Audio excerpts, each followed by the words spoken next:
Olá a todos, eu sou Matheus Larsan, sejam muito bem-vindos ao canal da Restauração e hoje nós comentaremos o debate entre o Paulo Cogos e o Murilo Rezende sobre os temas de usura, Banco Central, inflação e outros temas relacionados às finanças. Se você gosta do nosso conteúdo, eu peço que você considere se inscrever no canal, ativar o sininho de notificações, deixar o seu like e também comentar aqui embaixo no vídeo se você já conhecia sobre esse tema e o que você achou também, mandar para os seus amigos, será de grande importância. Outro aviso também, essa semana o livro do Dr. Yuri está indo para a gráfica, então quem comprar, comprou, quem não comprar, não sei quando vai ter oportunidade de comprar de novo, considere comprar esse livro do Dr. Yuri, o Complô Antilitúrgico, o grande livro que vai falar tudo o que passou por trás dos bastidores da reforma da Semana Santa sob o pontificado de Pio XII, a atuação do Bonini, da maçonaria e de outras sociedades também que cooperaram com essa reforma litúrgica. Um livro de grande importância, já está pronto, revisado, agora está indo para a gráfica, então considere comprar. R$ 99 o frete é grátis, beleza, pessoal? Link aqui na descrição. Então, muito bem, sobre o debate do Paulo Cogos com o Murilo Rezende. Eu estava bem animado para ver esse debate, que já tinha sido anunciado há algumas semanas. Bem animado porque eu já acompanho o Paulo Cogos, como todo mundo sabe,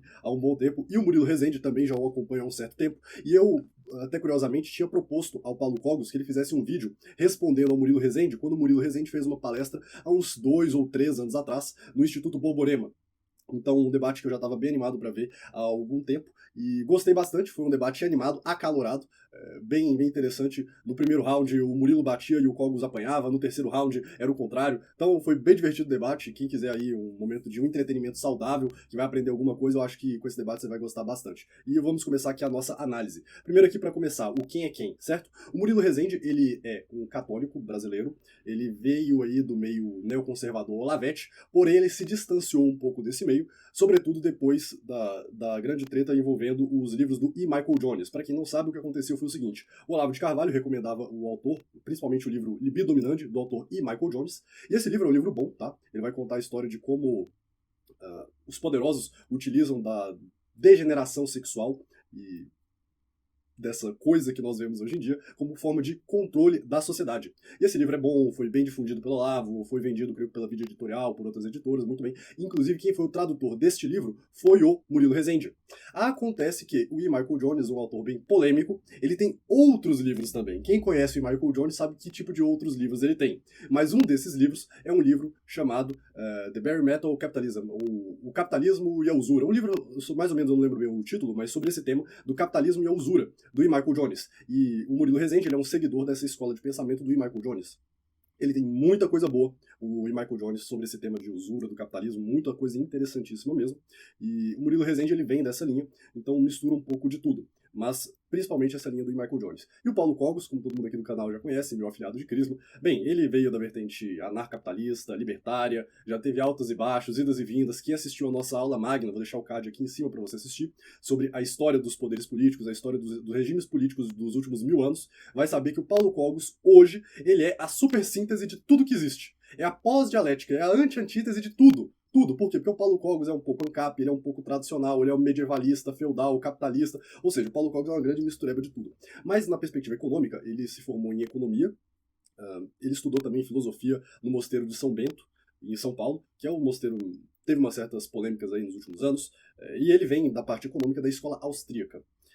Então, é bem interessante porque o Paulo Cogos, sem dúvida, ele conhece alguma coisa de economia, especialmente da parte de finanças monetária. A teoria monetária dele é uma parte sólida, como nós veremos aqui nos comentários desse debate. E o Murilo, por outro lado, ele tem uma sólida base doutrinal na questão da usura. Então, esse embate entre elementos de tradição e modernidade que estão presentes em ambos os debatedores e também e principalmente no mediador, que é o Marcelo Andrade, é muito interessante, porque em alguns temas, um é mais tradicional do que o outro é mais moderno do que um, e a gente vai vendo assim, uma mescla das duas coisas, sabe? Então, gostei bastante e falar daqui o quem é quem, já começando aqui a nossa análise, eu quero deixar claro o seguinte, que esse assunto da economia é um assunto que ainda está sendo investigado, ainda estamos estudando esse assunto, a cada dia que passa nós descobrimos fontes novas, já temos algumas traduções sendo feitas, breve algumas coisas bem legais para anunciar para vocês, mas tudo isso aqui está sendo estudo, então entendo isso aqui como linhas gerais de pensamento, certo? Ainda não é algo assim totalmente definido e fechado, mas aqui um apontamento, ou seja, caminhos mais ou menos por onde nós devemos seguir. A parte que nós não devemos seguir na questão econômica está ficando cada dia mais claro, mas já tem algumas coisas bem sólidas para falar. A parte na qual nós devemos seguir, ou seja, o prognóstico, o que fazer diante da situação, estamos ainda caminhando, mas já temos alguma coisinha. E bem, o debate ele foi dividido aí em 3 rounds, assim podemos dizer. O debate era para começar às 7 horas da noite, mas o Paulo Cogos atrasou, e aí eles começaram quase 8 da noite, então atrasou bastante o debate, e era para ser um debate mais longo, pelo que eu entendi lá do Marcelo Andrade, mas eles tiveram que meio que ter um fim abrupto. Mas o debate ele teve 3 rounds. O primeiro round foi sobre usura, o segundo round foi sobre a natureza do dinheiro, e o terceiro round foi sobre bancos centrais, moedas e inflação. O primeiro round, o Murilo ele abriu o debate dando a definição de usura. E nesse primeiro round, o Murilo massacrou o Paulo Cogos. Mas assim, se fosse uma luta de boxe, deu que dó. Um batia, o outro apanhava, e assim, o Cogos foi à lona, teve que abrir contagem e sobreviveu ali, foi salvo pelo gongo. O Murilo Rezende, ele começa dando a definição de usura, que é uma coisa muito interessante, muito óbvia, se você vai ter um debate sobre usura. Então vamos lá, o que é usura? A definição do Murilo Rezende foi: usura é lucrar mais do que foi emprestado no empréstimo de mútuo. Um empréstimo de mútuo, com juros, sem uma garantia real, mas com uma garantia pessoal. O que significa isso? Um empréstimo com garantia real é, por exemplo, eu empresto a uma pessoa 10 mil reais e essa pessoa me dá o carro de 10 mil reais com garantia. Se acontecer alguma coisa com essa pessoa e ela não conseguir pagar, então encerra-se o contrato, fica com o carro como pagamento e devolve o que já foi pago. Isso é um contrato real, ou seja, no contrato com garantia real, você não pode ir atrás dos bens da pessoa. Porque o que acontece num contrato, por exemplo, num empréstimo estudantil? Qual é a garantia do empréstimo? É o próprio estudante. Então o Murilo ele vai falando, e nisso nós estamos completamente de acordo com o Murilo, Rezende, que a usura é uma espécie de escravidão. Tanto é que os escolásticos e os pensadores católicos, eles colocavam a usura na mesma categoria da teologia moral de um roubo, especialmente de uma escravidão. Um empréstimo, um financiamento estudantil, por exemplo. O estudante, ele quer fazer uma faculdade, ele não tem dinheiro para pagar a mensalidade, não tem dinheiro para se formar, então o banco empresta um dinheiro para ele a juros e ele vai ter que trabalhar durante 10, 20, 30 anos para pagar aquele empréstimo. E os juros vão somando, os rendimentos vão caindo, então bem, é o que acontece nos Estados Unidos hoje, por exemplo. Os estudantes que fazem empréstimo estudantil, financiamento estudantil, eles viram escravos do sistema capitalista. Isso é uma obviedade. Porque, bem, eles se formam e estão lá com uma dívida de 500 mil dólares. Aqui no Brasil, com o FIES foi a mesma coisa, mas aí o Jair Bolsonaro premiou os caloteiros e puniu os que pagaram em dia. Então, você ver, é uma coisa muito complexa isso daí. É complicado. Mas, bem, o fato é que a pessoa pega um empréstimo e ela é a garantia. E, bem, se ela não pagar, ela vai perder tudo e vai continuar devendo. Então, a usura é um empréstimo de mútuo, sem garantia real, com garantia pessoal, e, mais do que isso, é um empréstimo que se cobra mais do que é devido. Então, se empresta-se 10 mil reais, a teologia católica diz que tem que receber 10 mil reais, não pode pagar mais do que isso. O que vier acima disso é usura, são juros, e os juros não são bem vistos na teologia. E aí o Paulo Cogos, ele vai rebater essa definição simples, bem simples, mas completa, na questão da usura, dizendo: não, mas veja bem, eu não discordo que usura é pecado, eu só me pergunto, Paulo Cogos, dizendo, o que é usura? Então, você veja, o despreparo. Chega para um debate sobre usura e não tem uma definição de usura. Vai falar, o que é usura? Então, bem, o principal argumento do Murilo Rezende é que se tudo é usura, então nada é usura. Então é necessário especificar o que é usura. O que acontece hoje em dia é que o sistema capitalista se tornou tão complexo que é difícil distinguir na prática entre o que é tal operação. Um contrato de crédito com debênture, com câmbio e adiantamento de dinheiro, não sei o que. Isso é ou não é usura? Então o sistema capitalista torna isso muito difícil de ser definido. Mas o Paulo Cogos ele chega ali se utilizando dessa complicação moderna de definir o que é usura para dizer, então existe a usura do mal, aí tem outras coisas que não são exatamente usura, e não dá uma definição clara. E nisso aí, o Murilo Rezende deu uma surra nesse primeiro round. O Cogos foi à lona, teve que abrir contagem ali, foi salvo pelo gongo, porque o Cogos ele não conseguiu dar uma definição clara do que era usura. E aí o Cogos ele tenta rebater a argumentação do Murilo Rezende, dizendo o seguinte, que, primeiro, se a usura, se o empréstimo mutuário é voluntariamente concordado por ambas as partes, então não tem usura.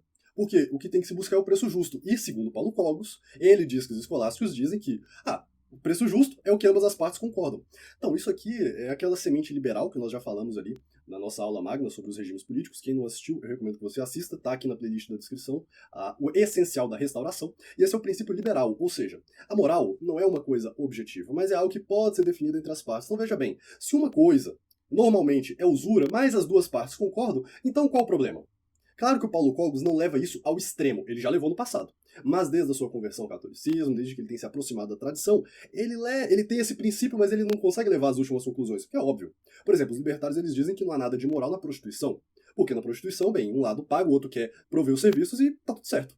Ué, bom, se a vontade das partes faz o contrato e dá a legitimidade, a moralidade para aquilo, então bem, qual o problema? É assim que muitos libertários pensam. Mas o católico ele não pensa nisso. Ele pensa que a moral é uma coisa objetiva e tem que refletir a lei divina. Ainda que ambas as partes concordem em quebrar a lei divina, não torna este ato moral. Aí o Paulo Cogos ele vai e diz o seguinte, é uma informação falsa que ele deu. Não, que a Vix Pervenite diz que um contrato mutuário que tem empréstimos, mas que tenha sido acordado por ambas as partes, não tem nenhum problema, belo, moral, tá tudo certo. Mentira, isso não é verdade. E para provar isso aqui, eu trago para vocês a Vix Pervenite, que é um documento do Papa Bento XIV de 1745.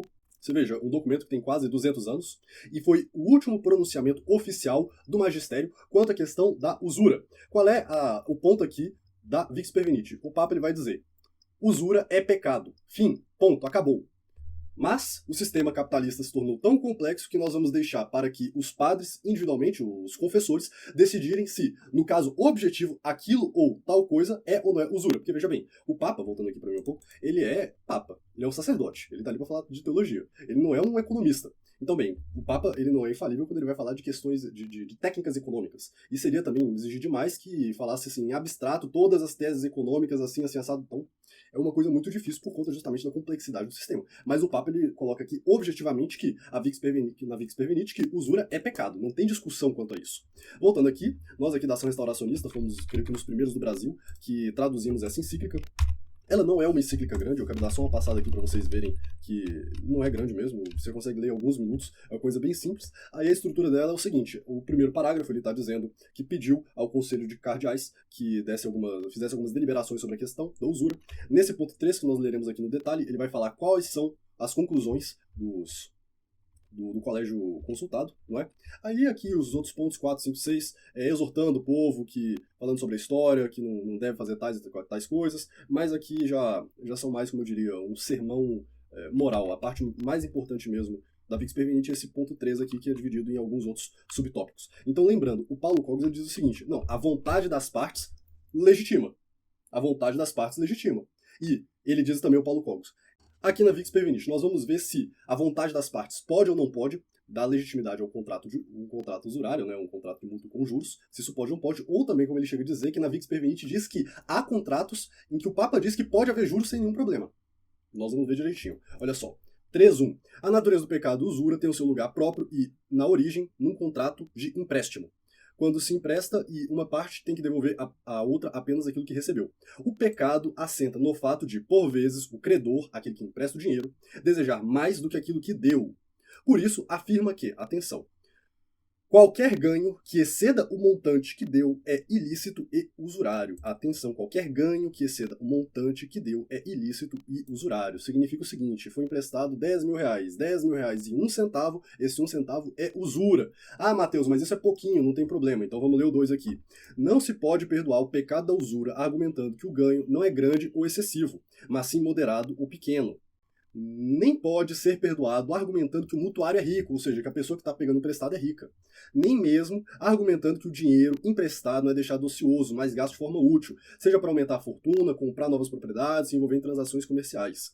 A lei que rege os empréstimos, uma vez estabelecida, não pode exigir mais do que o que foi emprestado, e isso viola os termos do empréstimo. Portanto, quem recebe juros deve restituir, veja só, quem recebe juros deve restituir segundo o vínculo comutativo da justiça. Sua função é assegurar a igualdade de cada um, etc.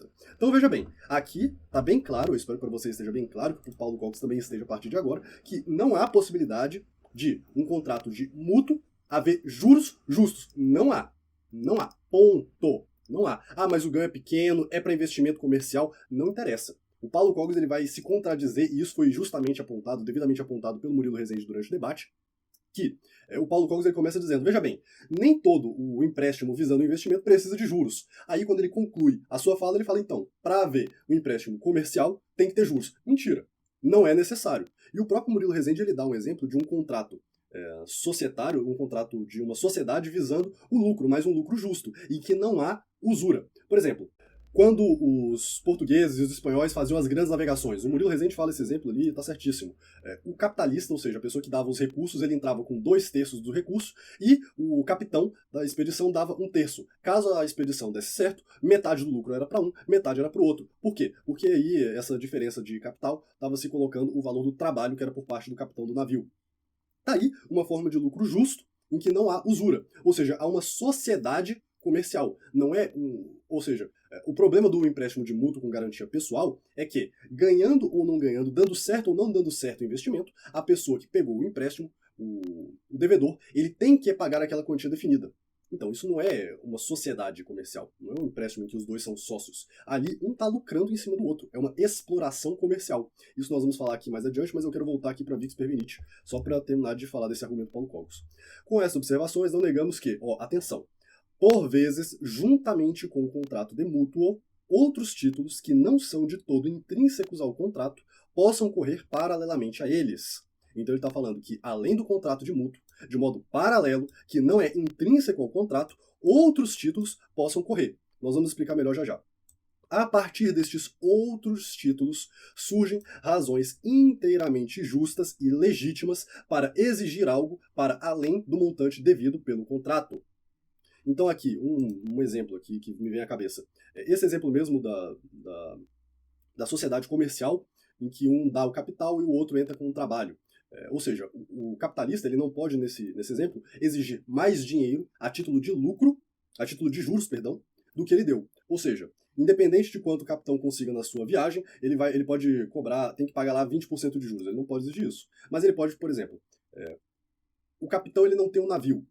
Então, uma pessoa aluga o navio, aluguel é uma coisa justa, se você assistiu o debate, o Murilo dá uma boa explicação sobre isso, porque basicamente a propriedade continua com o credor, mas o uso passa para o devedor, aqui eu estou fazendo um resumo, mas bem, você aluga o navio e, além de alugar o navio, você dá, por exemplo, um certo valor em capital para que a pessoa financie, para que o capitão financie a sua expedição. Ou seja, sobre o capital não pode haver juros, mas o aluguel com base na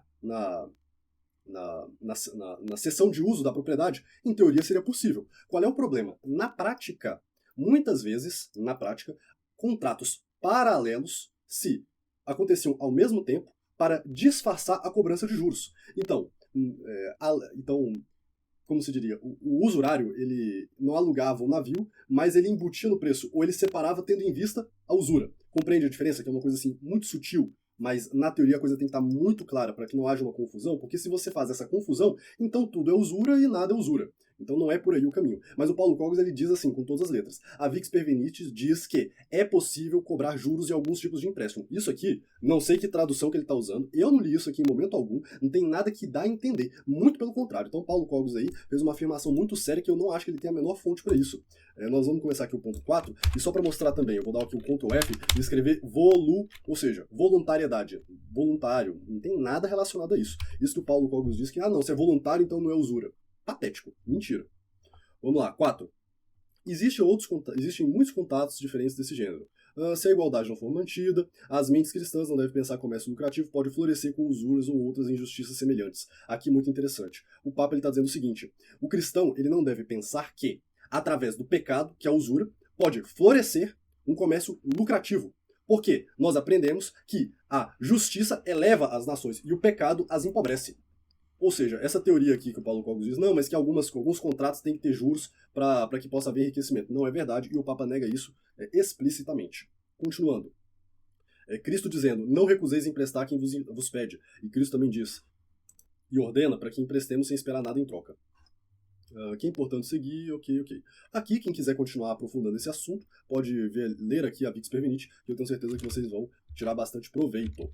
Então, bem, voltando aqui para as nossas anotações e os comentários sobre o debate. O Paulo Cogos ele utiliza falsamente a Vix per Venite, falando que a Vix libera juros, que é um absurdo completo. Eu acho que ele leu, assim, a Vix, mas acho que ele confiou na ignorância da audiência.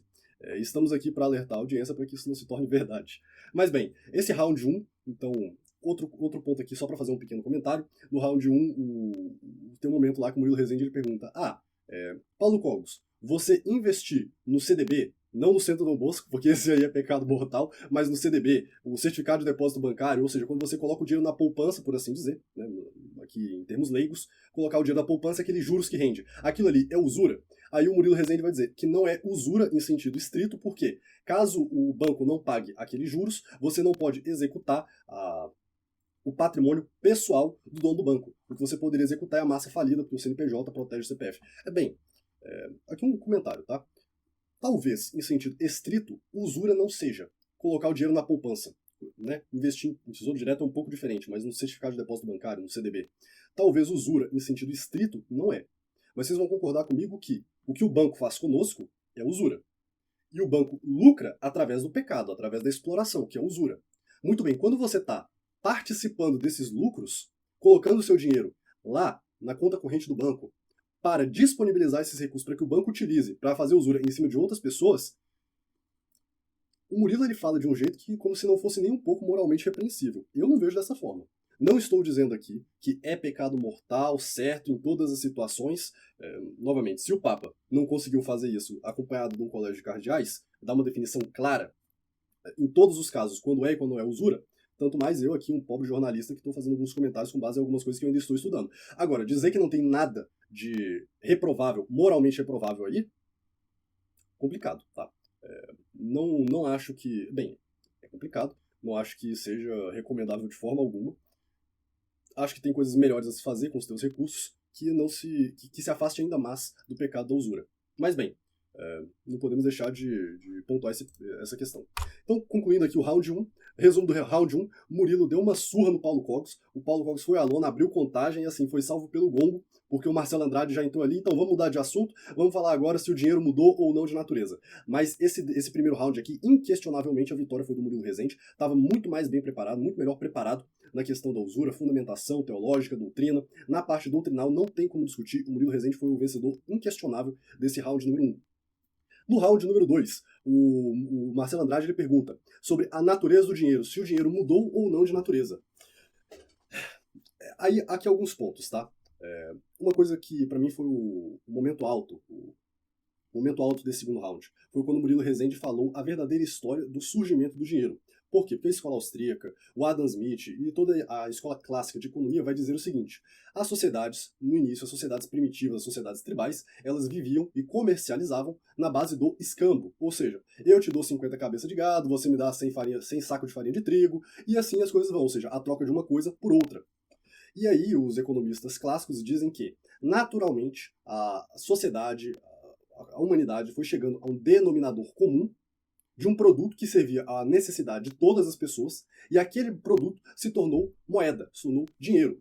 E aí o Murilo Rezende fala, eu não sabia dessa história que ele vai contar, e achei muito legal mesmo, que essa história do Adam Smith, esse teorema da regressão do Mises, é crível, é credível, mas não é baseado em fatos históricos. Por quê? Porque, segundo o Murilo Rezende, a história verdadeira do dinheiro, a origem do surgimento do dinheiro foi que Alexandre o Grande, ele que saiu da Grécia e conquistou o mundo inteiro, ou boa parte do mundo, menos a Índia, com que nem pequenos deslizes ali que o Murilo dá. Ele não chegou a conquistar a Índia, mas ele tomou um pedacinho da Índia, ele teve algumas vitórias militares na Índia, mas não tomou a Índia, porque a Índia é muito grande. Mas bem, o Império Macedônico, o Império de Alexandre o Grande, ia desde a Grécia ao Egito, passando por Jerusalém, toda a Pérsia, até ali a fronteira com a Índia. Então era um império gigantesco. E as economias persas, elas eram baseadas, o Murilo Rezende falando, na credibilidade uns dos outros. Por quê? Porque às vezes eu quero fazer um comércio contigo, eu estou precisando de saco de farinha, mas eu não tenho cabeça de gado para te dar em troca, então a gente faz aqui um acordo em que você me dá o saco de farinha e eu fico te devendo as cabeças de gado. Por quê? Porque como as pessoas se conhecem, eram círculos razoavelmente pequenos, de pessoas que tinham a mesma fé, a mesma religião, ainda que fosse a religião pagã, como elas se conheciam, então podia existir a economia na base da confiança, na base do crédito. E aí, bem, o Alexandre o Grande ele conseguiu conquistar todos esses povos, submetê-los, e aí ele não conseguia entrar, ele e os seus soldados, na economia. Por quê? Porque as pessoas não aceitavam vender para os soldados, não aceitavam comercializar com os soldados invasores. O que Alexandre o Grande fez, isso segundo o Murilo Rezende, né? E eu acho que está de acordo com isso aí. Mas bem, Alexandre o Grande pensou, opa, eu já dominei todas as reservas de ouro e de prata. Então eu vou cunhar uma moeda com a minha face e dar essa moeda para os meus soldados e obrigar que os povos paguem o seu empréstimo, os seus impostos, não mais em bens, em serviços, mas na moeda do imperador. Assim, ele controlava toda a economia e conseguia dirigi-la, mas mais do que isso, se aproveitar dela. Porque veja só, antes da invenção da moeda, Alexandre o Grande, quando precisava cobrar tributos, ele precisava ir em aldeia, ou mandar os seus soldados, pegar as cabeças de gado, pegar as farinhas de trigo, soja, milho, não sei, a coisa que fosse, e aí sim trazer para sua fazenda e cuidar de tudo isso. Agora, quando ele implementa e obriga o uso do dinheiro, ele consegue escravizar toda essa sociedade.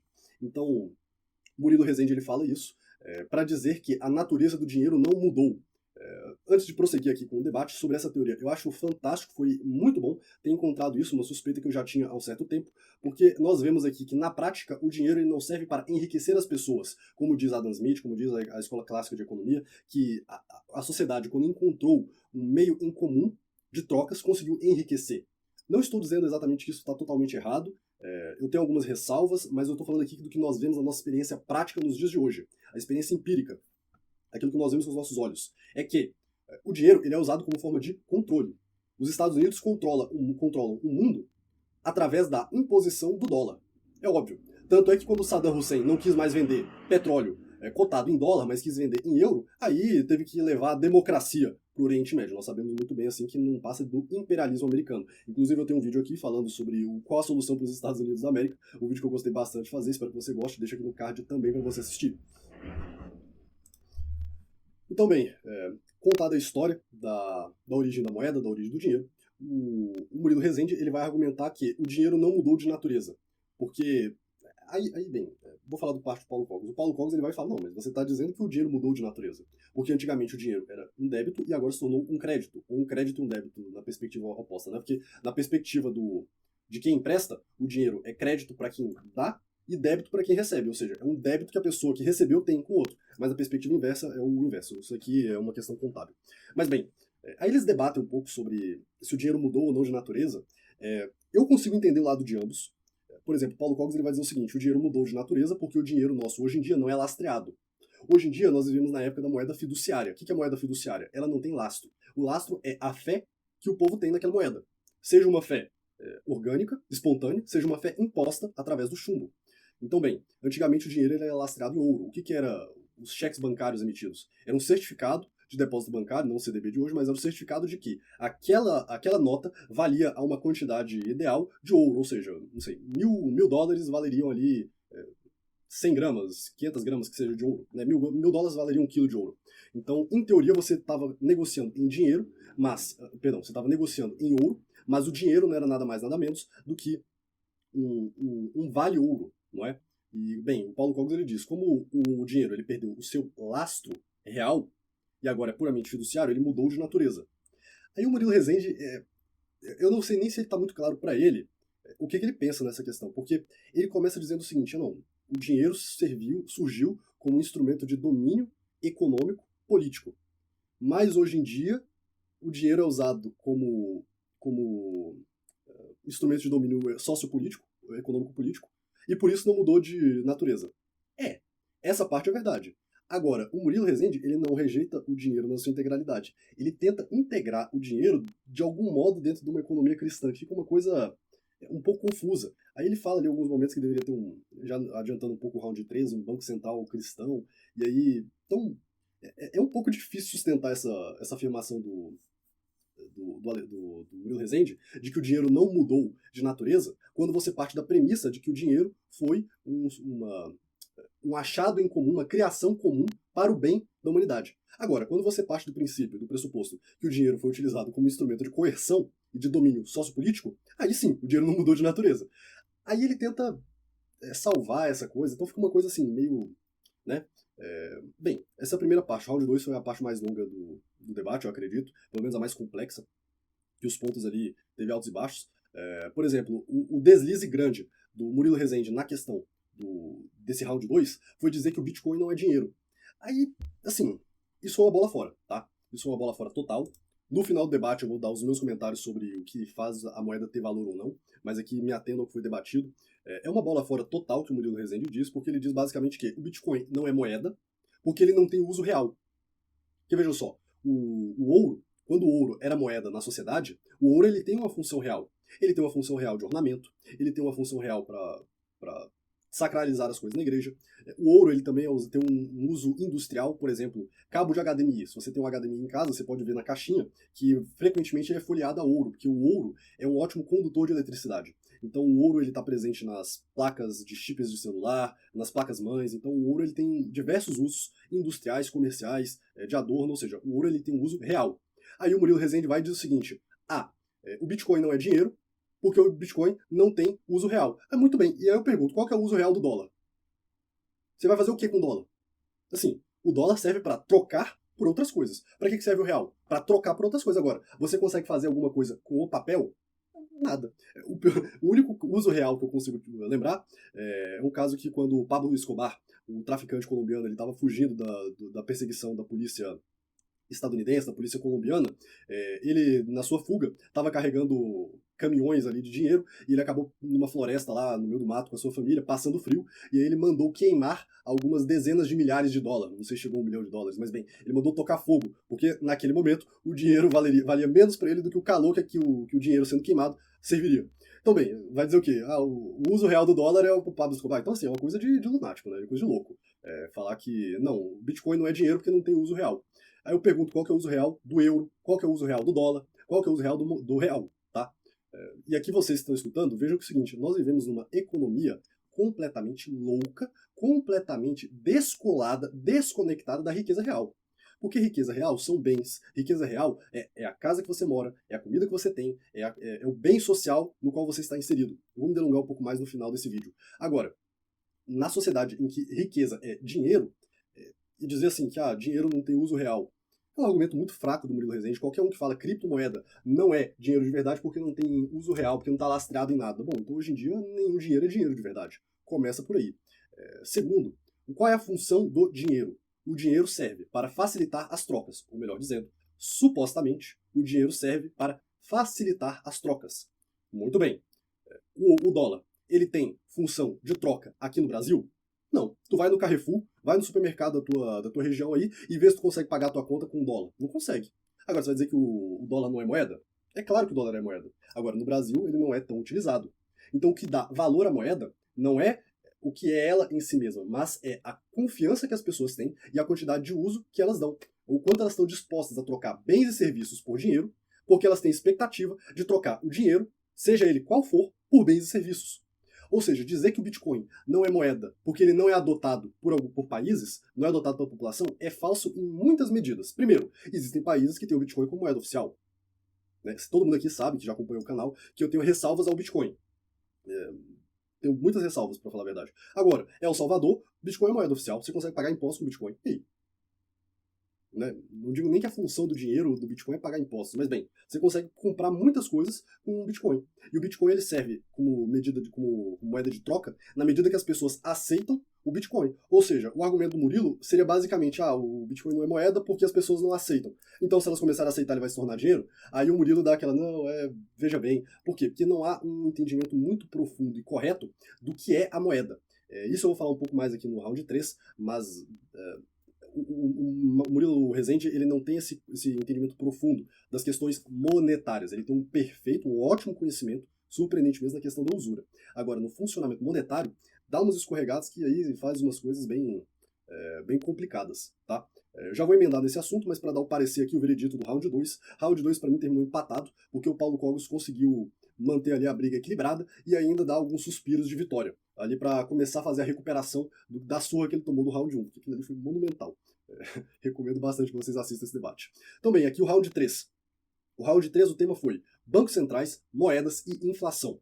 Então, nesse round 3, o Murilo, como já começou aí na questão do round 2, né, que ele, da natureza do dinheiro, ele fala, não, Bitcoin não é dinheiro, porque não tem valor real, e não dá uma solução muito clara para esse problema. Porque vocês entendam que é um pouco contraditória a posição na qual ele mesmo se colocou.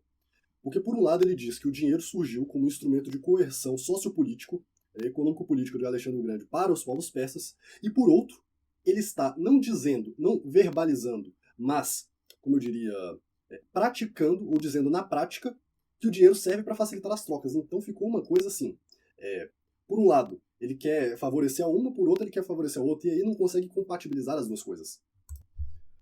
Porque eu tenho certeza que, para o Murilo Rezende, se perguntar para ele, ele vai dizer que dinheiro é um meio de troca, um meio de acesso à riqueza, na medida que você consegue trocar riqueza por bens ou serviços. E que a riqueza são os bens e as capacidades, as potencialidades humanas, os serviços, basicamente. Só que, isso é riqueza. Só que em alguns momentos o Murilo ele confunde riqueza com dinheiro, em alguns momentos ele não confunde riqueza com dinheiro. Que aí ele vai defender uma coisa, o Murilo Rezende, que é muito estranha, muito estranha. Ele vai falar, por exemplo, um país que tem a sua própria moeda não tem necessidade de impostos. Isso não é estranho, isso está certo. Por quê? Porque o governo consegue arrecadar recursos sem a necessidade da cobrança de impostos, mas simplesmente com o aumento da base monetária. Para ficar mais claro, pensa vocês assim, que numa economia pequena, de 10 pessoas, tem lá 100 moedas em dinheiro. Se o dono da moeda vai e cria mais 100 moedas, a mesma quantidade de bens e serviços que antes valiam 100 moedas, agora a somatória total vai valer 200 moedas. E essas 100 moedas novas não estão nas mãos de quem criou a riqueza, de quem trabalhou, de quem proveu o serviço, de quem arou a terra, de quem criou o cavalo, a galinha, colheu os ovos. Não está na mão das pessoas, mas está na mão de quem fez a senhoriagem, que é a criação de dinheiro. Isso numa economia pequena é uma coisa muito clara. Agora, numa economia grande, pode acabar confundindo algumas pessoas, e é isso que acontece frequentemente. Aí o Murilo Rezende ele diz, olha, o governo que tem a própria moeda não precisa cobrar impostos. É verdade. Não é mentira isso daí. Não é mentira. Por quê? Porque ele consegue expropriar e expoliar a população das suas riquezas sem trabalho, simplesmente com a criação de novas moedas. Isso é exatamente o que Alexandre o Grande fazia com os povos conquistados. Mas assim, sem tirar nem pôr, exatamente a mesma coisa. Agora, a conclusão que o Murilo Rezende faz, a partir disso, aí complica. Porque o Murilo ele vai dizer o seguinte, se o governo, que tem a própria moeda, cria o próprio dinheiro, ele na verdade tem uma dívida consigo mesmo. Ele tem uma dívida contábil. Mas aí o que o Murilo vai falar é o seguinte, então, ele consegue pagar a própria dívida com a emissão de moeda.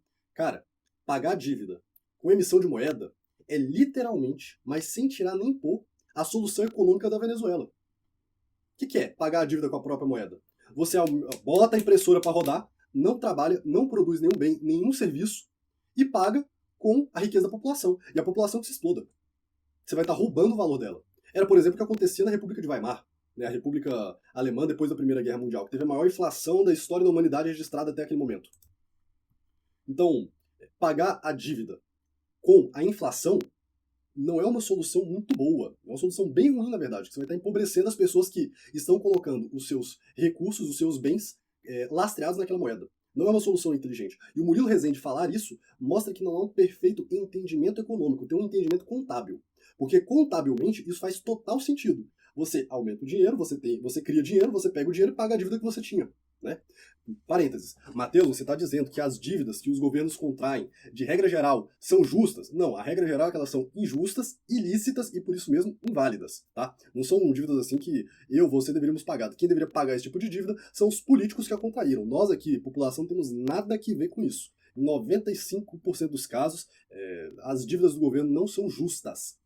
Mas o Murilo Rezende, e esse tipo de escola, eu não sei bem dizer, mas é uma espécie de conciliação às avessas, porque o Paulo Cogos ele tenta fazer uma conciliação da economia moderna com a economia feudal tradicional pela via anarcapitalista. Agora o Murilo Rezende parece que tenta fazer uma conciliação também às avessas dessa visão mais ANCAP do Paulo Cogos. É tipo, eu não sei nem dizer, mas é colocar uma cruz em cima do Banco Central e dizer que tá tudo bem.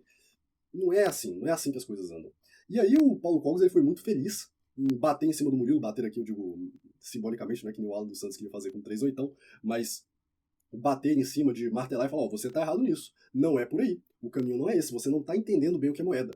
E isso ficou mais claro ainda, porque, por exemplo, tem um determinado momento, lá no 1h29, que o Murilo Rezende ele diz que em um estado não existia concorrência de moedas. Aí o Marcelo Andrade, o Paulo Cogos entra ali e fala, não, peraí, isso não é verdade histórica. Porque no Brasil, o Império, o Brasil do século XIX, corria aqui a moeda de Veneza, o Ducado Venicense, alguma coisa assim. É o Ducado de Veneza. Então, bem, o Paulo Cogos ele também fala o seguinte, que durante a Idade Média, moedas que já tinham sido extintas corriam na economia. O caso do denário romano. O Império Romano já tinha sido extinto, o Império Romano do Ocidente, mas ainda circulava a moeda, o denário romano. Então, bem, o que o Murilo Rezende falou ali mostra que ele não tem um entendimento muito aprofundado da questão monetária. Ele entende usura. Mas na questão monetária, aqui eu preciso falar uma coisa que alguns talvez achem polêmicos, mas num sentido estritamente técnico e considerando a moeda como o fruto da modernidade, inserido dentro da complexidade moderna, a escola austríaca não tem concorrência. Na questão monetária, me parece que eles realmente são imbatíveis na questão monetária. Assim, entender ciclos de mercado, expansão da base monetária, entender o funcionamento da moeda e como isso influencia na economia. Como aqui a escola austríaca, não na sua parte filosófica, antropológica, mas estritamente na parte monetária, vendo a economia como uma coisa técnica, a partir da criação da moeda, realmente os austríacos parecem sempre levarem a melhor vantagem nos debates. Porque o Murilo Rezende, ele que quem assistiu o primeiro round e assistiu o terceiro round, vê assim que são duas coisas completamente diferentes. O Murilo Rezende no primeiro estava muito bem fundamentado na questão da usura, sabia do que estava falando, falou com propriedade, deixou o Paulo Cogos sem palavras, em maus lençóis, mas chega no terceiro round, se embananou todo, não dava informação desconexa ao Murilo Rezende, então uma coisa bem complicada. E era essa a razão que eu cheguei a propor para o Paulo Cogos, há uns 2, 3 anos atrás, que ele tivesse feito uma resposta ao Murilo Rezende na questão dos bancos centrais, porque basicamente a proposta econômica do Murilo Rezende é um distributismo bancário. Ou seja, não um banco central, um grande banco central, um bancão, que faz a emissão de moeda geral e ele mesmo inflaciona, mas não, descentralizar e distribuir o roubo inflacionário dos bancos através de pequenos bancos sindicais, familiares, não sei o que. Então assim, é uma coisa meio... compreende? Ele fala, não, a origem do dinheiro é para oprimir o povo, mas nós vamos libertar o povo colocando a opressão na mão do povo. É algo um pouco problemático, é uma tentativa assim de conciliar as duas coisas. Já caminhando aqui para as conclusões, mas antes de qualquer coisa, um abraço aqui pro Murilo Rezende. Gostaria de ter uma conversa com ele, acho que teríamos eu teria muita coisa a aprender com ele, gosto bastante dos estudos, reconheço as coisas boas que ele tem, tá? É uma pessoa que eu vejo sinceridade, diferente do Paulo Cogos, que quem aqui já acompanhou os vídeos no canal, os dossiês, sabe dos vários problemas e brigas que eu já tive aqui com ele, que eu não vejo como uma pessoa de bom caráter, ainda que ele seja sede vacantista, que ele seja aqui meu afiliado, eu tenho diversos problemas com ele que eu não teria com o Murilo Rezende. Mas, concluindo aqui o round 3, essa questão do Banco Central e da moeda. O Murilo Rezende, ele se apega ali de uma forma que eu acho um tanto quanto desnecessário, supérfluo. Se o Banco Central ele é público ou se ele é privado. Porque o que acontece no capitalismo pós-moderno, se é que nós podemos chamar, é que não há uma distinção clara entre o que é público e o que é privado. Mas os grandes agentes, a grande banca do capital, se apropria do poder político e o poder político se imiscui de tal modo com os grandes capitalistas, com os grandes megamilionários, que as duas coisas se tornam indissociáveis. É, por exemplo, a economia chinesa. O que é propriedade privada e o que é propriedade coletiva pública? O PCC chinês manda em tudo. A diferença é que na China, comunista assim, de capitalismo de mercado, o poder político tem uma certa vantagem, uma certa preeminência em cima do poder puramente econômico. Agora, nos Estados Unidos da América, o poder político é cachorrinho, é um instrumento do poder econômico. O Fed, o Banco Central dos Estados Unidos, ele é uma entidade 100% privada. 100%... É porque ele é a composição de vários bancos. Então, quem manda no dólar é a família Rothschild, por exemplo, através dos seus vários bancos que, em somatória, formam o Federal Reserve. Então, essa distinção, essa disputa para entender se é público ou se é privado, é uma coisa que na prática se torna praticamente irrelevante. Porque o poder político, quando muito forte, se torna o poder econômico. Claro, dentro do Estado moderno, lembrando, dentro do Estado moderno, o poder econômico se torna o poder político e o poder político se torna o poder econômico. Acaba que, no fundo, não há uma distinção clara entre as duas coisas. Se os bancos privados do Brasil fazem a coisa ou se o Banco Central do Brasil que manda e os bancos privados obedecem. Cara, na prática, é a mesma coisa. Eu pergunto, quem é que está por trás dos políticos brasileiros, se não os grandes bancos brasileiros? Então, bem, nesse caso, a ordem dos fatores não altera o resultado. A ordem dos tratores não altera a estrada, como diz lá no Goiás. Então, bem, se o Banco Central fala e depois os bancos privados obedecem, se o banco privado faz e depois o Banco Central chancela, não faz a menor diferença, porque o Estado moderno é a junção da burguesia econômica com a perversão do poder político para oprimir povo, clero, nobreza, todo mundo. Tá? Então, não tem uma grande distinção, eu acho que é besteira ficar correndo atrás dessa distinção. Essa é a minha opinião sincera. Então aqui, bem, concluindo, o outro grande ponto desse round 3 foi que o Murilo Rezende ele fala, por exemplo, o seguinte, falou ali bem no finalzinho do debate. Então, quem está por trás da criação do Banco Central inglês, do grande banco da Inglaterra, foram as mesmas pessoas que fundaram a maçonaria. Aí o Marcelo Andrade vai e fala, então, vamos ter que encerrar o debate por aqui. Quem viu ali o debate viu que foi uma coisa estranhíssima, do jeito que terminou ali e tal.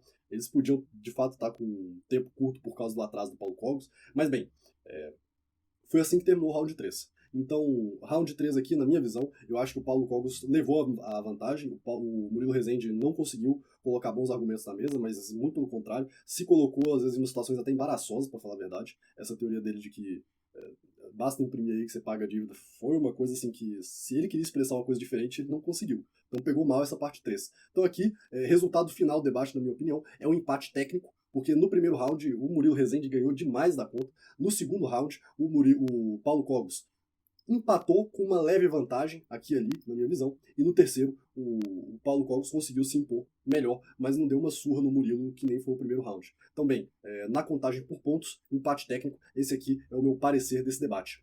O Murilo Rezende, ele tem uma ótima compreensão do tema da usura, da origem do dinheiro, ele tem mais fundamentação histórica do que o Paulo Cogos, mais fundamentação histórica do que boa parte dos ANCAPs do pessoal da escola austríaca que eu já vi, mas na compreensão monetária é muito aquém do que poderia ser o conhecimento dele. Fica assim, muito triste, muito gritante mesmo, a diferença de entendimento do que é dinheiro para um austríaco, para uma pessoa como o Murilo Rezende. E a teoria do Murilo Rezende é basicamente colocar uma cruz em cima do sistema bancário moderno. Tipo, é verdade que o dinheiro... Então você veja só, na cabeça do Murilo Rezende. É verdade que o dinheiro foi criado como um instrumento de opressão sociopolítico-econômica. É verdade que o Banco Central é uma criação que serve a Satanás, que serve a Mamon, que foi feito pela maçonaria. É verdade que isso é mal utilizado hoje em dia, quem manda são os bancos privados, é verdade tudo isso. Mas nós vamos colocar uma cruz em cima e dizer que tá tudo bem.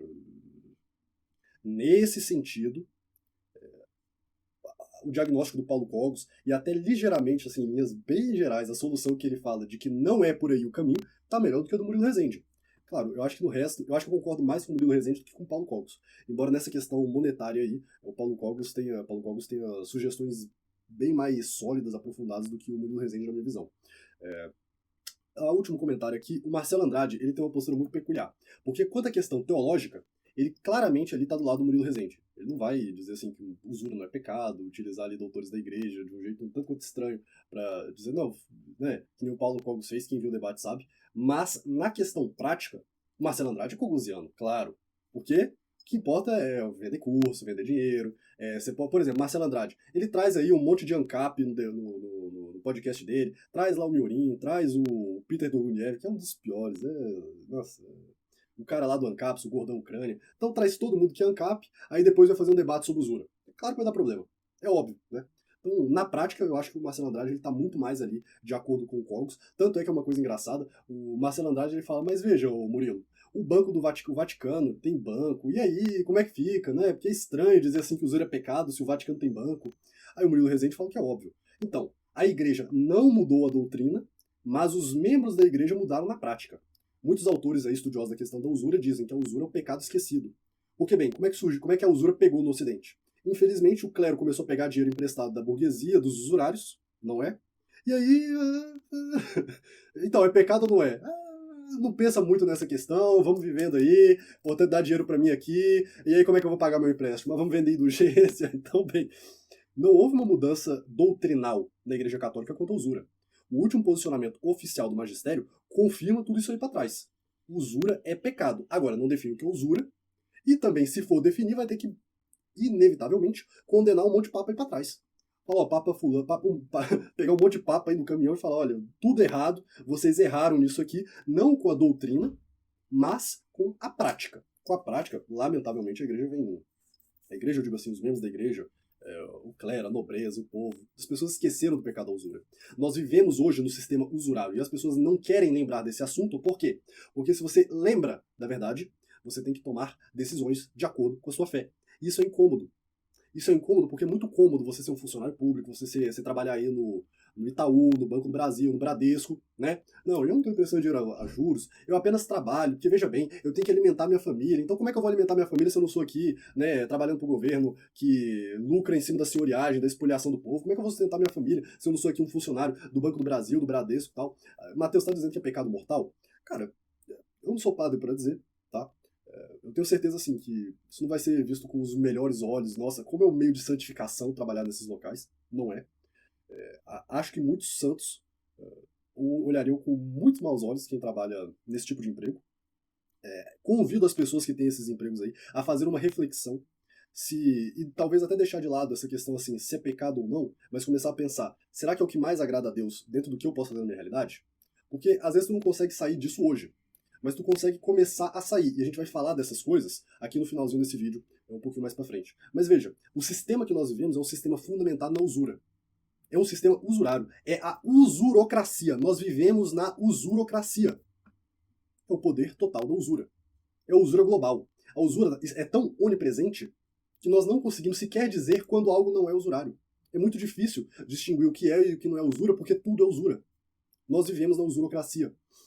Então eu acho muito relevante ter mais debates nesse sentido. Acho ótimo o fato desse debate estar sendo trazido, esse tema estar sendo trazido à tona, sendo mais debatido na sociedade, nos meios católicos, nos meios tradicionais, porque é importantíssimo entender a origem do dinheiro, a origem da usura, para entender a história da corrupção da Igreja Católica. Atenção, na Igreja, não da Igreja, porque a Igreja não se corrompe, mas como nós chegamos à crise que nós estamos vivendo hoje. Como é possível entender esta crise se nós não rastrearmos a crise até as suas origens? Então esse assunto da usura é fundamental, é basilar. Acho ótimo. Nós aqui da Ação Restauracionista estamos aqui fazendo muitos estudos nesse tema, alguns estudos em paralelo, também estamos traduzindo alguns livros já, que em breve pretendemos disponibilizar para vocês. Aqui no nosso site você tem a Vix Pervenite, que você já pode ler, a Vix, né, e entender melhor o posicionamento oficial da igreja. Eu espero que vocês gostem disso também. Mas antes de encerrar o vídeo, eu tenho mais alguns comentários aqui a fazer, que já seriam alguns apontamentos gerais e econômicos sobre dinheiro, sobre finanças e tudo mais. Então, lembrando, estamos estudando, então eu espero que vocês entendam isso da forma que tem que ser entendida, que estamos sempre aprofundando, e aqui eu quero falar coisas que para mim já estão um pouco mais claras, mas que podem ser melhor aprofundadas no futuro. A primeira delas, e mais importante na minha opinião, é que dinheiro não é riqueza. Dinheiro não é riqueza. Dinheiro não é riqueza. Dinheiro não é riqueza. Por quê? Riqueza são os bens que você tem, é a casa que você mora, é a roupa que você veste, é a comida que você tem, é a comida que você produz, são os animais que você tem, são as potencialidades humanas que você consegue exercer. Isso é riqueza. Para deixar bem claro, imagine que você mora na favela, tem troca de tiro direto, você convive ali com um funkeiro, né? É baile funk, poluição sonora, poluição na rua, esgoto no meio da rua. Então, você vai trabalhar, 2 horas de ônibus para ir, 2 horas para voltar, naquele ônibus de péssima qualidade, atraso, assalto dentro de ônibus, gente fedida, o negócio todo zoado aí, mas tu tem R$1 milhão, 10 milhões de reais na conta. Você é uma pessoa rica? Isso não é riqueza. Ah, porque tem dinheiro. Claro, aqui eu estou dando um exemplo extremo, que uma pessoa que tem esse tanto de dinheiro não estaria morando na favela, evidentemente. Mas para pra pensar, saindo talvez aqui desse exemplo extremo, mas pessoas aqui que moram em bairros de classe baixa, classe média, talvez, que para manter esse padrão de vida, se colocam numa vida tão cansativa, tão ruim, que o pouco superávit econômico que elas têm muitas vezes é gasto em remédio, porque as cidades se tornam ali a fonte de doença. Então o que ela enriquece, ela gasta com medicina. Então, isso é riqueza de verdade? É a primeira coisa que a gente tem que se questionar. Mas será que isso aqui é riqueza mesmo? Você não é livre para dar a educação que você pode, a educação que seu filho merece? Se você vai tentar fazer homeschool, ensinar teus filhos em casa, é capaz de um vizinho teu te denunciar? Então, tu é livre, tu é rico. Você não pode ter um instrumento de defesa, né? Se você se defende, você vai para delegacia, então você começa a se colocar assim, que assim, a usurocracia que nós vivemos, ela não serve para nos enriquecer, mas ela serve para nos empobrecer. E aí as pessoas às vezes assim, veja só a loucura que é o capitalismo, tá? É o capitalismo no sentido mais cruel dele. Ou seja, a pessoa ela não busca ter o que ela quer. Ela busca fazer alguma coisa para trocar por dinheiro, para trocar o dinheiro pela coisa que ela quer. É como se ela fosse dando um zigue-zague em vez de em linha reta. Então, em vez de ter a pessoa quer uma casa, o que ela faz? Ela aprende a construir, ela aprende as técnicas de construção, ela aprende como fazer tijolo, ela tem o tijolo, ela vai atrás do barro, ainda que ela tenha que comprar os materiais para fazer o tijolo, para construir a casa, o cimento, pedra, não sei o quê. Não. Ela vai querer trabalhar no emprego CLT aí no shopping, para ver se, com o dinheiro que ela tem disso, que sobra de tudo isso aí, ela consegue dar na mão de uma construtora, para depois que a construtora pagar os seus funcionários, ter o seu devido lucro, aí sim ela tem uma casa. A minha experiência, pessoal, mostra o seguinte: a pessoa que corre atrás do dinheiro para ter a casa, não tem nem o dinheiro, nem a casa, nem sabe construir a casa. Agora, os pedreiros que eu conheço, sabem construir casa, têm dinheiro e têm a casa. Hoje mesmo eu estava na feira. Rapaz, os feirantes, você pensa assim, que vai na feira, o feirante é um coitadinho, o feirante é tudo rico. O feirante é milionário. O cara milionário aqui na região metropolitana, ele falou, plantado eu tenho 10 hectares. Hectare. Plantado 10 hectares. Mas aí tem mais o hectare ali para não sei o que, da família, que não sei o que, juntando com os filhos. É uma quantidade absurda de dinheiro. Entendeu? Então o cara não corre atrás do dinheiro. Ele nasceu naquele lugar, com aquela terra ali, ele produz ali para a família dele, vende o excedente, ou bota um pouquinho ali, um pouco de investimento. Já tá riquíssimo. É uma pessoa muito mais rica do que aí o contador. Por exemplo, eu cresci numa cidade que é conhecida por ser turística no Goiás. A quantidade de advogado formado em contabilidade, em, sei lá, escritório, advocacia, esse tipo de coisa, que faz bico na rede hoteleira para complementar a renda é absurda. Conheço um monte. Um monte. Agora, pedreiro, eletricista, faz de tudo. Encanador, eu nunca vi faltar alguma coisa. Pelo contrário, os caras têm mais dinheiro que o cliente. É mole. O encanador tem mais dinheiro do que o cliente. Frequentemente é isso mesmo. Por quê? Porque o cara não sabe trocar uma tomada, tem que chamar o eletricista, R$ 150 para trocar uma tomada. E não é nem assim, porque o eletricista tá lucrando assim absurdo. Às vezes até tá. Agora, qual que é o valor justo para pegar 2 horas de ônibus para ir, 2 horas para voltar, para chegar lá e trocar uma tomada? Então, bem, as pessoas elas correm atrás do dinheiro para trocar o dinheiro por riqueza, por bens reais. Por quê? Porque elas não querem comer do suor do seu rosto. Elas não querem plantar. Elas querem comprar pão pronto. Se possível, pagar alguém para colocar comida na boca. Não faz isso porque não tem dinheiro suficiente. Mas os donos do dinheiro fazem isso com você. Essa é a grande lição. O dinheiro ele foi criado como instrumento de opressão socioeconômica. Alexandre o Grande, querendo oprimir o povo, tirar dele a sua riqueza, não conseguindo, falou: a partir de hoje o imposto é nessa moeda. Quem não pagar o imposto nessa moeda, eu tomo tudo que tem. E obrigou as pessoas a entrar nesse sistema. Então, o governo e os donos do governo, as pessoas que estão por trás do governo, os donos do dinheiro, os usurários tradicionais, eles criam dinheiro a partir do nada, fazem você trabalhar por algo que eles não trabalharam. Então, as pessoas que correm atrás do dinheiro, elas correm atrás da ilusão de riqueza. Ou seja, eu preciso de dinheiro, eu preciso de dinheiro. Não, você não precisa de dinheiro. Você precisa de coisas. Você precisa de uma casa para viver. Você precisa de comida para comer. Claro, hoje em dia, muitas pessoas conseguem isso através do trabalho, do dinheiro, porque é o que a modernidade nos deixou. Mas entenda que isso aí são os resquícios, a migalha para escravo. Tá? Os governos. Governo não faz. Países não fazem comércio com dinheiro uns com os outros, eles trocam bens reais. Você vê quando senta para negociar o Jair Bolsonaro e a Rússia. Nós vamos trocar aqui o potássio, como fala, o adubo, o fertilizante para as nossas produções aqui, nós vamos mandar trigo para cá, para lá, ou seja, países, eles sabem que riqueza, os governantes, eles sabem que riqueza são as coisas. Quando um político rouba um monte de dinheiro, o que ele faz com esse dinheiro? Ele compra fazenda, ele compra empresa, ele compra, sei lá, dinheiro no exterior, mas assim, ele não vai deixar eu ter o dinheiro e botar debaixo do colchão. Tá? Existe até uma história de um político famoso por aí, bem famoso mesmo, que as vacas desse político parem 4 vezes no ano. Por que é esse ditado, essa piada que o povo faz? Porque a riqueza desse político em específico cresceu tanto, tão rápido, que assim, a vaca dele não dá à luz, não pare bezerro uma vez por ano que nem é normal, é 4 vezes por ano, pra mostrar a multiplicação de riqueza. Porque esse político ele sabe muito bem onde está a riqueza. Riqueza são bens reais, não é? E riqueza também é a capacidade de você defender aquilo que você tem. Se você tem uma coisa e você não consegue defender, você não é dono dessa coisa. Essa coisa está emprestada para você, está, como eu diria, está no teu uso, mas você não é dono. Você só é dono, você pode defender aquilo que você tem. Isso é riqueza de verdade. E aqui eu tenho um problema muito grande com os maximalistas, seja de Bitcoin, seja de qualquer outra criptomoeda, seja de ouro, tá bom? Não, eu preciso ter riqueza real, porque eu acho assim que riqueza é ouro. Não, o ouro é uma mercadoria. Você tem um monte de ouro, muito bem, você vai comer ouro? Num cenário que tu não pode trocar ouro por alguma coisa, como é que isso vai te ajudar? Então, a riqueza real são essas coisas. E aí, essa ilusão econômica do dinheiro, entenda assim que ela não surgiu de hoje. Ela começou com algo mais próximo da realidade, que era o ouro. Por quê? Porque o ouro ele tem valor real, ele tem um uso real na sociedade. O papel moeda, ou dinheiro digital, não tem uso nenhum. O dinheiro digital nem existe. São bits no computador. São bits e bytes no computador. Então, o dinheiro real, o Pablo Escobar pode pelo menos queimar para aquecer sua família. Agora, o dinheiro digital, você vai fazer o que com ele?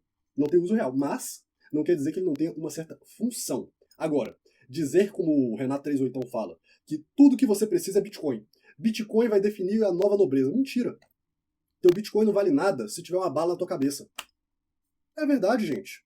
Dinheiro não vale nada se você não tem vida, se não tem propriedade, não tem defesa das coisas que você tem. Dinheiro não vale nada se você não pode usar das coisas que você tem, se você não tem essa liberdade. Se teus filhos estão sendo escravizados. Às vezes dentro da tua casa, pela ideologia maligna da usurocracia de hoje em dia.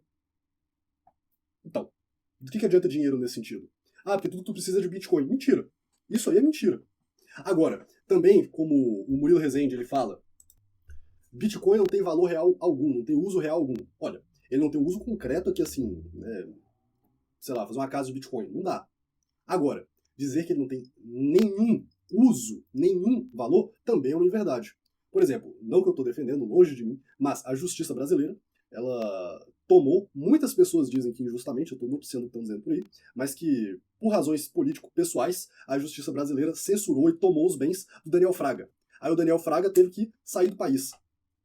Então, coloquei, não estou defendendo longe de mim, mas para o Daniel Fraga, o Bitcoin tinha valor. Porque a justiça foi lá e aprendeu o quê? 21 centavos na conta dele, que foi o que ele deixou lá só para fazer a piada. Agora, a riqueza do Daniel Fraga, ele levou embora para outro país, não sei para onde ele está, em Bitcoin e tudo mais. Então, bem, num cenário de perseguição política, o perseguido ter a riqueza em Bitcoin é uma coisa razoável. Por quê? Porque não vai ser confiscado. Ok, tem um certo uso. Agora, dizer que isso supre todas as necessidades, complicado. Complicado. Não é verdade. Então, erra quem diz que criptomoeda serve para tudo, erra quem diz que não serve para nada. Ela tem algum valor. Agora, nós temos que aprender as habilidades. Aprendendo habilidades, você pode economizar muito dinheiro. Aprendendo habilidades, você pode economizar muito dinheiro e não participar desse sistema. Então, a segunda coisa que eu queria falar aqui para vocês. Quando você participa desse sistema, você está trabalhando para pessoas pelas quais você normalmente não trabalharia. Significa o seguinte, você que, digamos, é um entregador do Mercado Livre. Muito bem, já parou para pensar a quantidade de comunista, funkeiro, pessoas que não têm os mesmos valores do que os seus, que compram no Mercado Livre, e você está lá entregando isso na mão dessas pessoas? Por quê? Porque você está se escravizando pelo dinheiro. Então, de um jeito ou de outro, a Anitta, qual que é a função, a produção econômica real da Anitta na sociedade? Gerar entretenimento para as massas, a coisa mais bandida, vagabundo, degeneração. E essa mulher é riquíssima. Por quê? Porque ela tem dinheiro. Mas não é o dinheiro. Aqui é a terceira coisa para falar para vocês. O dinheiro tem valor na medida que ele é aceito pelas pessoas. O que dá valor ao dinheiro não é um valor intrínseco que ele tem, é uma coisa dele. Não. É o quanto as pessoas estão dispostas a trocar bens por dinheiro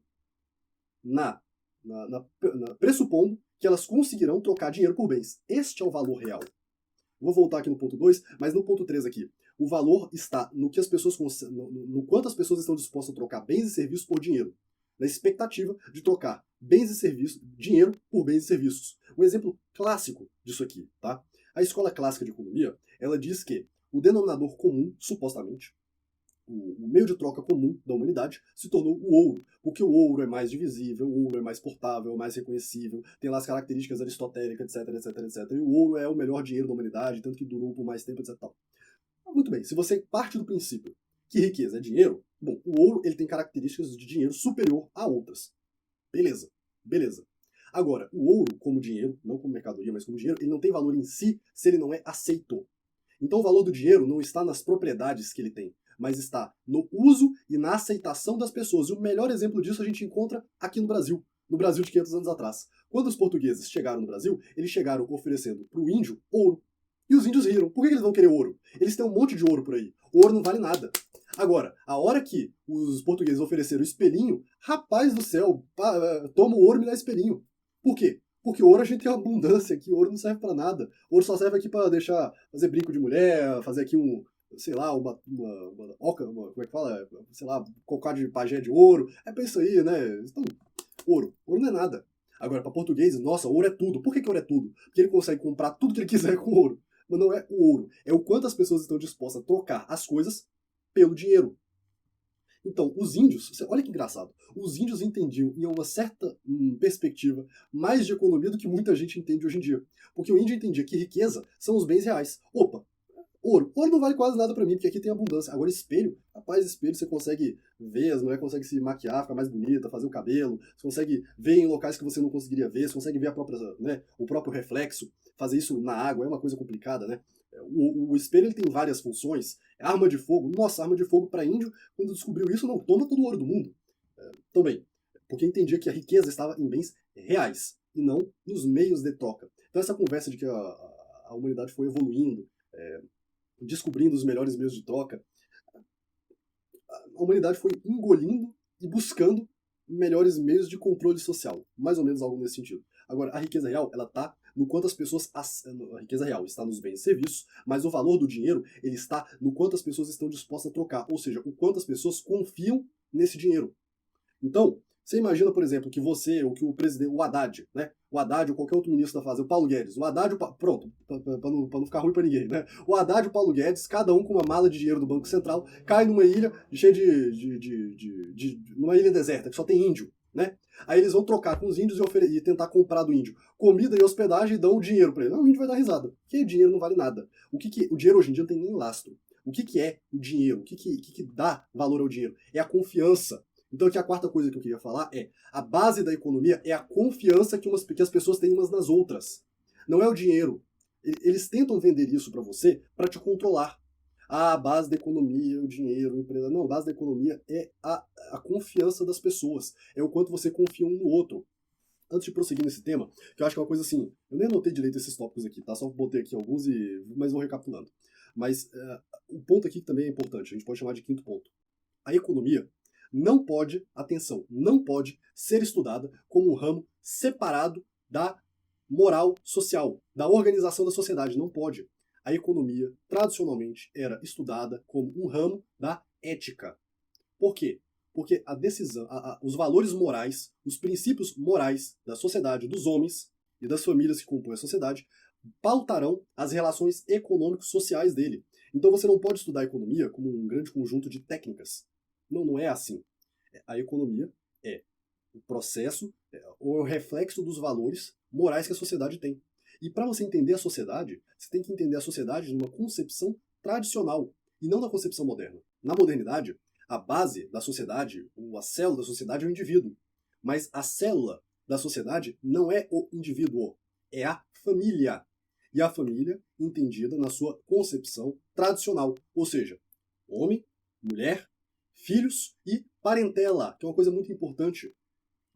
Uma coisa muito, muito, muito importante, a família não é o núcleo, a família nuclear. A família nuclear já é a destruição da família. Ah, minha família é uma família tradicional. Marido, mulher, 2 filhos. 3, 4 filhos. Ah, muito bem. E quantos irmãos moram na tua cidade? Ah, não, não tenho irmão, não. Meus irmãos moram na França, moram lá no Piauí, o outro no Rio Grande do Sul. Ou seja, já não tem uma família, coisa nenhuma. Já é a destruição da família. A família, ela tem que ser entendida na sua acepção tradicional. É a família conjunta, a família estendida. Ou seja, os filhos, os irmãos, os tios, os parentes, é essa rede de pessoas unidas pela religião e pelo sangue que dão força à sociedade. E é o conjunto de famílias que dá à sociedade, a polis, a política, o país, a nação. Ou seja, é a somatória dos vínculos de famílias. Famílias de famílias. A nação é a grande família, porque é a superposição de vários vínculos familiares. Então isso é bonito, é assim que as coisas têm que ser. A economia ela não pode ser estudada separada do entendimento social correto. Beleza? Então, como a gente estava falando aqui, quando você serve ao dinheiro, você não está servindo a sua família. Você está servindo a muitas pessoas as quais você não serviria, as quais, na verdade, você não teria relação alguma se não fosse o dinheiro. E observem como, na modernidade, as pessoas estão dispostas a trocar os laços familiares pelo dinheiro, em vez de enriquecer a família. Então, por exemplo, a minha família, a família de muitas pessoas aí que vieram do Nordeste, Bahia, vários locais, essas pessoas, por exemplo, elas saem do campo e vão para a cidade. Mas elas não vão para a cidade para, por exemplo, deixa a família no campo, a família, eu digo, os parentes no campo, né, os tios e tias, deixa lá, vai para a cidade grande, aprende, por exemplo, um curso de, sei lá, torneiro mecânico, consegue ali fazer motor, aprende a questão da combustão, leva para a fazenda da família, o trator, e assim cria a riqueza para sua família. Não. A pessoa larga a família embora no campo, deixa tudo para trás. Eu tô me mudando pro Rio de Janeiro, eu vou para São Paulo, porque o meu negócio é ganhar dinheiro e manda dinheiro para cá, para lá e quando muito e acabou. Ou seja, já não são mais laços familiares, mas são laços capitalistas. Capitalistas no sentido de pessoas que estão ligadas mais pelo capital. E eu já vi algumas pessoas falarem por aí coisas do tipo: não, nós precisamos sair das garras do Estado, montar um círculo social à margem do Estado para que a gente possa comercializar sem imposto. Cara, isso para mim é paia, entendeu? É paia. O valor mais alto que a pessoa consegue alcançar é um local em que ela possa vender pro amigo. Vender para amigo sem pagar imposto, sem regulação do Estado? Não, você tem que sair para poder formar famílias. E famílias, mesmo que não são laços sanguíneos. Eu tenho aqui alguns benfeitores, algumas pessoas aqui que são meus colaboradores, que são membros da ação restauracionista, pessoas que eu nunca vi pessoalmente, mas que o nosso laço religioso, ideológico, em tanto sentido, é tão forte, pessoas que eu já emprestei dinheiro, que já emprestaram dinheiro para mim, assim, que nós temos uma relação tão forte, não são minha família. Mas, pô, Pra mim, essas pessoas são mais minha família do que muitas das minhas famílias. Muitos familiares meus, entende? Porque, graças a Deus, aqui, nesse ecossistema, nessa bolha que a gente está formando, da ação restauracionista, dentro do sedvacantismo e tudo mais, há valores mais importantes do que o dinheiro. E é uma coisa que, infelizmente, falta hoje. Nós vivemos na usurocracia, e a usurocracia não é laica. A usurocracia é mamônica. O regime político é usurocrata, e a religião da usurocracia é o dinheiro, é o mamonismo. Eu até chego a pensar, sabe, pessoal, que em certa medida não existe católico, não tem protestante, não tem muçulmano, não tem hétero, não tem homem, não tem mulher, não tem nada, não tem família de cachorro, não tem nada disso existe. O que existe é dinheiro. Porque, pô, você vai conversar com um, com outro, com outro. O que você precisa? Dinheiro, dinheiro, mana e plata, dinheiro, mana e plata, dinheiro, mana e plata. Bicho, é só dinheiro. São relações sociais constituídas no dinheiro. Você quer ter uma empresa para ganhar dinheiro. Você quer ter um não sei o que para ter dinheiro. Então, assim, dinheiro. Não digo que as pessoas, devido à modernidade, não precisem de dinheiro para poder comer. Não estou aqui sendo um franciscanismo, sabe? Não, rejeito qualquer tipo de riqueza. Não, eu estou aqui dando a conceituação da verdadeira riqueza. Riqueza é fazenda, bens, propriedade, comida, tá? Por exemplo, eu conheço pessoas que são ricas, têm bastante dinheiro, mas elas não conseguem receber um amigo na casa delas. Porque ela mora num apartamento de 2 quartos na Paulista, um apartamento que vale 5 milhões, entendeu? Sei lá, 3 milhões ali na Paulista. Mas, na hora de receber um parente, putz, tem que alugar um Airbnb pro cara, porque, bem, não tem espaço dentro de casa. Isso é riqueza? Isso não é riqueza. Uma pessoa que mora no campo, no sítio, é muito mais rica do que essas pessoas. Então, bem, alguns outros comentários aqui para falar. Você entendendo que o seu dinheiro será inevitavelmente roubado pelo Estado, e que riqueza são bens reais, aqui, como diz o Avelino, eu assisti um vídeo dele recentemente, o vídeo foi postado há algum tempo, mas eu assisti recentemente, uma ótima forma de você fazer poupança é economizar e poupar em alimentos. Você compra comida, estoca comida, pronto, você está se protegendo da inflação. Olha só que coisa. Eu digo isso aqui para começar a dar um exemplo um pouco mais prático do que essa perspectiva restauracionista de economia tem que ser, ou quais os caminhos que ela tem que nos apontar. Porque veja, quem viveu aí os anos 80, 90, que tinha aquelas altas inflações, que a pessoa tinha que pegar o salário e sair correndo para casa, correndo para o mercado para comprar comida, porque senão no dia seguinte eu não conseguia comprar nada de comida. A inflação era voraz, era o dia todo. Naquela época o governo emitia dinheiro para pagar a dívida. Então, economia, bens, riqueza ali, não era só ter dinheiro. Era o quê? Você ter comida. Estoque de comida é uma ótima forma de você ter riqueza, de começar a fugir do sistema, por assim dizer, e começar a poupar coisa que é realmente seu. Porque para pra pensar. Aconteça o que acontecer, daqui a 5 anos você vai estar comendo arroz. Não é verdade? Então, tem técnicas aí que as pessoas conseguem armazenar arroz em garrafa PET, em vários tipos, o vídeo não é sobre isso, mas você pode fazer um estoque de comida dentro da sua casa. Então, uma despensa é uma ótima forma de poupança, uma poupança natural. Você vai estar se desfazendo do dinheiro do governo, que logo vai ser roubado, e vai estar poupando alguma coisa que tem valor real. Outra coisa aqui que eu quero comentar também sobre isso. O capitalismo, pessoal, o capitalismo é o melhor sistema para o acúmulo de capitais. Uma vez eu perguntei a um amigo, perguntei para as pessoas refletirem, para pensar, quem era bilionário na Idade Média? Pessoal, na Idade Média não existia bilionário. Por quê? Porque o sistema econômico da Idade Média impedia o grande acúmulo de riquezas, a concentração de riqueza na mão de uma pessoa só. Porque veja, para uma pessoa, uma pessoa, não é nenhuma família, uma pessoa ter, sei lá, 10 mil cabeças de gado, cara, não dá. Não dá para uma pessoa ter 10 mil cabeças de gado. Não dá para uma pessoa ter milhares de hectares aí em plantação de soja. Não dá. Não dá para cuidar disso tudo sozinho. Nem com família você consegue cuidar de tanta coisa. Agora, ter em sua posse o equivalente a 1 milhão de cabeças de gado em dinheiro é a coisa mais fácil do mundo. Dígito na conta bancária. A economia da Idade Média, ela era feita para impedir o grande acúmulo de riqueza, de concentração de riqueza na mão de poucas pessoas. E assim, distribuindo a sociedade nas suas funções naturais e orgânicas de modo a refletir a vontade de Deus na criação. E aí, bem, o capitalismo, ele vem e quebra esse sistema. E por que eu estou dizendo isso, que deixando bem claro? O capitalismo, ele é o melhor sistema para acumular capital. O capitalismo é o melhor sistema para o acúmulo de capital. Por quê? Porque o fim do capitalismo não é Deus. O fim do capitalismo não é o homem. O fim do capitalismo não é a família. O fim do capitalismo é o acúmulo de capital. E eu digo isso para que fique claro, porque algumas pessoas querem criar um jeito de acumular capital que não seja através do capitalismo liberal. Não dá. Não dá. você vai perder. Então algumas pessoas, por exemplo, Murilo Rezende, não, vamos utilizar a estrutura capitalista e botar uma cruz em cima. Não vai funcionar, não é assim que as coisas funcionam. Você tem que ir na raiz do problema, você tem que mostrar que dinheiro não é riqueza, riqueza são bens reais, é o bem comunitário, tudo isso é riqueza. Eu pretendo ainda escrever algumas coisas, alguns apontamentos, fazer um vídeo um pouco mais roteirizado sobre o que é riqueza e tudo mais, mas aqui já pra gente começar a entender essa questão. E aí, eu acho muito importante entender que o capitalismo é o melhor sistema para o acúmulo de capital, para não cair na ilusão de que nós temos que buscar um sistema econômico que nos permita um grande acúmulo de capital segundo as leis de Deus. Segundo as leis de Deus, o capitalismo sequer existiria. Tá claro? Eu espero que esteja claro tudo isso aqui que eu falei. Então, eu não anotei, então recapitulando aqui alguns pontos. Dinheiro não é o valor intrínseco, mas o valor do dinheiro é o quanto as pessoas estão dispostas a trocar bens e serviços por dinheiro na medida que elas têm expectativa de trocar dinheiro por bens e serviços. Quem dá valor à moeda não é quem cria a moeda, mas é quem aceita a moeda. Isso é uma coisa importante de ficar claro. Outra coisa importante de ficar claro, dinheiro não é riqueza. Riqueza são bens reais, são as potencialidades humanas, o que você consegue desenvolver no teu tempo livre, e o bem comunitário. Ou seja, a partir de um determinado patamar financeiro, o dinheiro não melhora a tua vida, às vezes até piora. Mas o bem-estar da tua família, e da família estendida, e dos teus amigos, da sociedade, isso tem um valor, uma riqueza. Isso é uma riqueza. Talvez não uma riqueza individual, mas tem um valor social. Isso, né, não aqui sendo marxista que, não, tem que tomar das outras aí, dá pra todo mundo. Não tô propondo aqui um comunismo muito longe disso, que é condenado pela igreja. Mas essa riqueza social também é um tipo de riqueza. Como eu falei, não adianta o cara ser milionário, morar na favela, baile funk, né, ter uma Porsche na garagem, não pode sair de casa com a Porsche, não pode mostrar.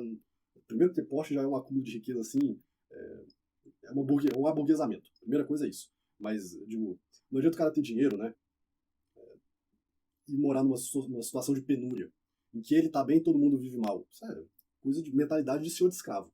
Então, não acho que é por aí o caminho. Os índios entendiam o que era riqueza. Outra coisa, quando você trabalha no capitalismo, você está trabalhando para acumular capital, e quem cria o capital não é quem trabalha, é quem emite a moeda. Então você está trabalhando para outra pessoa ficar rica, e a outra pessoa que, normalmente, as pessoas aqui que nos seguem, não teriam contato com esse tipo de pessoas, não fosse o capital. Então é muito melhor que você trabalhe para si mesmo do que para o outro. E entenda aqui que o prestador de serviços, ainda que seja autônomo, o dono de empresa, ele não está trabalhando para o próprio bem. Ele está trabalhando para prover serviços, para prover produtos para o outro. Para a Anitta, em última instância, para jogador de futebol. Pô, o cara é jogador de futebol e é rico. Por quê? Porque as pessoas dão atenção, bens, meios de troca, e ele consegue trocar o seu dinheiro por outros bens. O certo, pessoal, era assim: eu sou jogador de futebol, tô querendo aqui comprar um carro. Eu não vou trabalhar pra você, tá jogador de futebol. Faz o que pra sociedade? Nada, só vive aí rodeado de mulher, sabe? Então assim, o dinheiro ele leva a tantas coisas tão desprezíveis assim. Dá pra falar horas e horas sobre a questão do dinheiro, da usura e tudo mais.